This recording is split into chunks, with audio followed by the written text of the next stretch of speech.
بسم اللہ الرحمن الرحیم۔ محمد اسد صاحب دہلی سے پوچھتے ہیں اتحیات کے آخر میں کتنی دعا پڑھ سکتے ہیں؟ نماز میں اتحیات کے آخر میں ایک ہی دعا پڑھنی چاہیے یا زیادہ بھی پڑھ سکتے ہیں؟ بھائی دعا پر گورنمنٹ کی طرف سے بھی کوئی پابندی نہیں ہے، اللہ کی طرف سے بھی کوئی پابندی نہیں ہے، جتنی چاہیں دعائیں پڑھیں آپ۔ البتہ چونکہ نماز کے اندر ہوتے ہیں لہذا اس میں آپ اخپل طریقے سے دعا نہیں پڑھ سکتے، بلکہ وہ دعائیں جو قرآن و سنت میں منقول ہیں، حدیث میں ہیں یا قرآن میں ہیں، وہ دعائیں پڑھ سکتے ہیں آپ جو عربی میں ہیں۔ مکہ سے جدہ کا سفر، نماز کا کیا حکم ہوگا؟ حسیب خان، مکہ مکرمہ۔ میں مکہ میں کام کرتا ہوں، اکثر جدہ جاتا رہتا ہوں جو 80-90 کلومیٹر دور ہوگا۔ کیا میں وہاں سفر کی نماز پڑھوں گا یا پوری نماز پڑھوں گا؟ اور اگر مجھے جدہ سے واپسی میں عمرہ کرنا ہو تو کیا میں اپنے کمرے سے ڈائریکٹ حرم جا سکتا ہوں یا پہلے حدود سے باہر جانا ہوگا پھر عمرہ کرنا ہوگا؟ نیز مدینہ سے واپس مکہ آ کر عمرہ کرنا فرض ہوگا یا نہیں؟ ایک ہی سانس میں کئی سارے سوال پوچھ لیے آپ نے۔ بھائی مکہ جدہ اگر مکہ شہر سے باہر 78 کلومیٹر سے زیادہ دور ہے، جیسے کہ آپ بتا رہے ہیں 80 کلومیٹر ہے، تو پھر آپ قصر نماز پڑھیں گے، پوری نہیں پڑھیں گے۔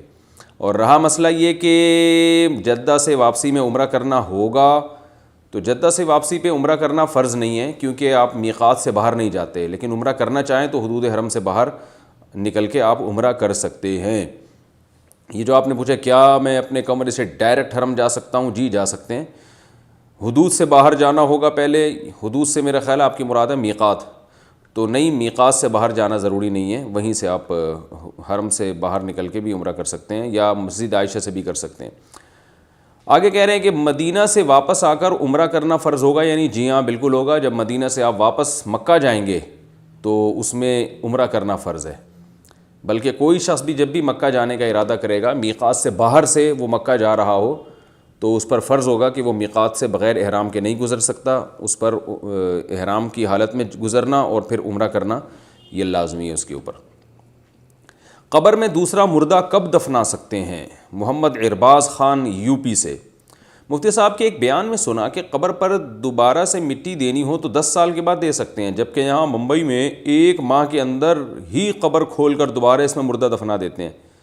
جگہ کی تنگی بھی یہاں ہے، اس صورت میں کیا ایسا کرنا درست ہے؟ یہ میت کی بے اکرامی ہے، کیونکہ 1 مہینے میں تو میت کے پورا جسم سلامت ہوتا ہے، اس میں بدبو بھی آ رہی ہوتی ہے اور لاش میں کیڑے بھی پڑے ہوئے ہوتے ہیں، تو جب اسے کھولیں گے تو اس میں میت کی بے اکرامی ہوگی، تو اس لیے وہاں احتجاج کرنا چاہیے بھئی قبرستان کے لیے گورنمنٹ جگہ دے، اور بہت سخت مجبوری ہو تو ظاہر ہے مجبوری کے حکام الگ ہوتے ہیں، کیونکہ کوئی دفنانے کی جگہ ہی نہیں مل رہی ہے تو ٹھیک ہے، مجبوری میں بے اکرامی، اگر اس میت کی بے اکرامی برداشت نہیں کریں گے تو اس کی بے اکرامی ہوگی جو نیا مردہ ہے، تو ویسے عمومی صورتحال میں یہ جائز نہیں ہے جب تک کہ اس مردے کی وہ لاش ختم نہ ہو جائے، تو اور اس کی مدت فقہاء نے 10 سال بیان کی ہے، جو ہر علاقے میں مختلف بھی ہو سکتی ہے، اس میں کمی بیشی بھی ہو سکتی ہے۔ نارملی ایک 10 سال کی عمر میں میت کے آثار ختم ہو جاتے ہیں، کچھ ہڈیاں وغیرہ رہ جاتی ہیں۔ اللہ ہم سب کو قبر کی تیاری کی توفیق عطا فرمائے۔ سفر میں قبلے کی تحقیق کتنی ضروری ہے؟ کیا ٹرین میں سفر کے دوران قبلے کی تحقیق کرنا ضروری ہے؟ میں نے سنا ہے کہ اگر تحقیق کیے بغیر قبلے کی طرف منہ کر کے بھی نماز پڑھ لی تو نماز نہیں ہوگی، اگر تحقیق کر کے قبلے کے خلاف بھی پڑھ لی تو نماز صحیح ہو جائے گی، اس بارے میں رہنمائی فرمائیں۔ بلال صاحب گودرا انڈیا سے۔ بھائی سفر میں ٹرین کا سفر ہو یا کوئی بھی سفر ہو، قبلے کی تحقیق فرض ہے اس میں۔ قرآن مجید میں اللہ کا ارشاد ہے وَمِنْ حَيْثُ خَرَجْتُمْ فَوَلُّوا وُجُوهَكُمْ شَطْرًا، جہاں بھی تم دنیا میں جاؤ نماز کے وقت تم نے اپنا رخ بیت اللہ ہی کی طرف پھیرنا ہے، تو اس میں تحقیق کرنا ضروری ہے۔ بلا تحقیق پڑھ لیا تو نماز نہیں ہوگی۔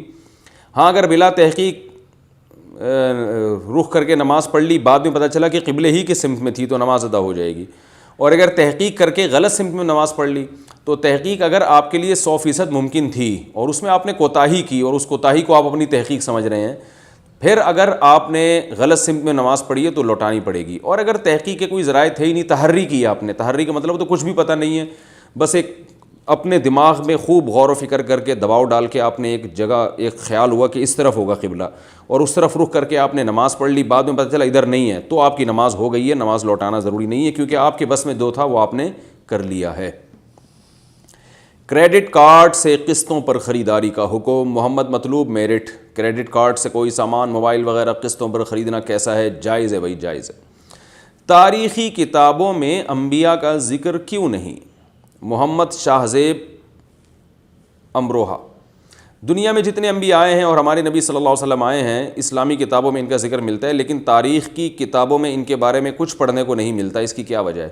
دیکھیں، ہسٹری لکھنے والے جو ہیں نا، وہ ایک خاص موضوع کو سامنے رکھ کر ہسٹری لکھتے ہیں۔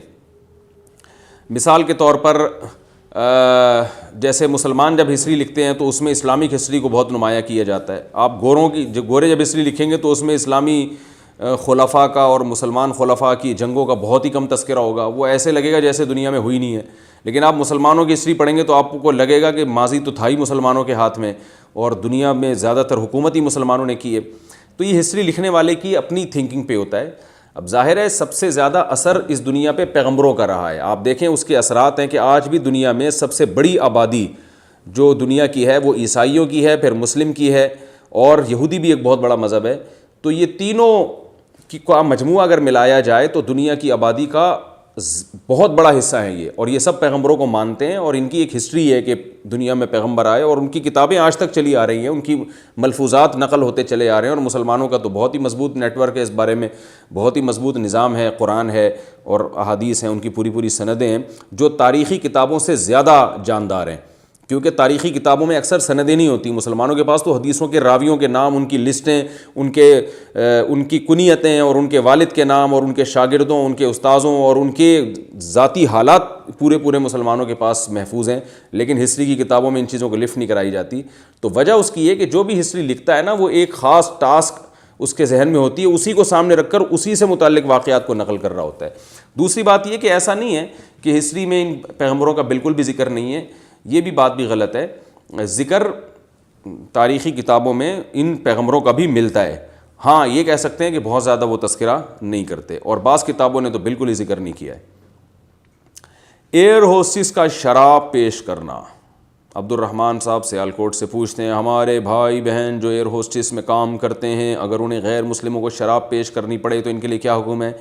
بالکل حرام ہے، بالکل جائز نہیں ہے، شراب کی پیشکش سے 100% انکار کر دینا چاہیے۔ مسجد کو دیا ہوا کھیت واپس لے سکتے ہیں؟ محمد عمران احمد یو پی سے، میرے دادا نے ایک مسجد کو کھیت دیا تھا، اس کے بعد دادا نے خود اپنی مسجد کو تعمیر کرا لیا، تو کیا وہ کھیت دوبارہ اپنی مسجد میں لینا جائز ہے یا نہیں؟ بھائی جس مسجد کو وقف کر دیا نا وہ کھیت، تو وہ مسجد اس کا مالک بن گئی ہے، اب اسی کے مصارف میں وہ کھیت وقف ہوگا۔